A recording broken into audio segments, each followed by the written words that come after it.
السلام علیکم، آپ دیکھ رہے ہیں ENN نیوز چینل۔ خبر شامل کریں گے تحسین اللہ کی۔ علیکم، میں ہوں تحسین اللہ ENN نیوز سے۔ اس وقت ہم آپ کو خصوصی رپورٹ دے رہے ہیں خیبر پختونخوا سے۔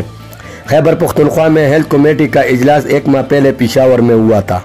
اجلاس میں سابقہ MPA lower the Liaquat Ali Khan صاحب اور DI خان کرک سے ریحانہ یاسمین اور ہنگو سے میاں نثار صاحب MPA اور کمیٹی چیئرمین میڈم رابعہ بصری موجود تھے۔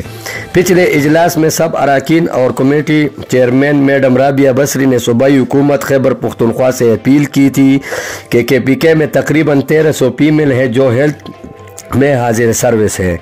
ابھی 3 سال سے ان سب فیمیل ورکرز کے تنخواہیں بند ہیں، ان کی تنخواہیں اوپن کی جائیں، مگر صوبائی حکومت اور ہیلتھ منسٹر اور CM صاحب نے بھی اس اپیل پر عمل درآمد نہیں کیا۔ لہٰذا KPK کے 1300 ورکرز کا کہنا ہے کہ ہم نے 12 سال سے کمیٹی چلائی ہے اور اپنی نوکری ٹائم سے سر انجام دیے ہیں۔ ابھی 3 سال سے ہماری تنخواہیں بند کیے گئے ہیں اور اس لیے ہماری عمر بھی اس وقت زیادہ ہو چکی ہے، ہم کوئی اور کام نہیں کر سکتے۔ اس لیے ہمارا خیبر پختونخوا سے حکومت سے اور ہیلتھ منسٹر سے اور CM صاحب سے اپیل ہے کہ ہم پر رحم کیا جائے اور ہماری تنخواہیں اوپن کر دیے جائیں، کیونکہ ہمارے گھر کے نظام اسی تنخواہوں پر ہی چلتی تھی اور ابھی ہم 1300 ورکر بہت پریشان ہیں۔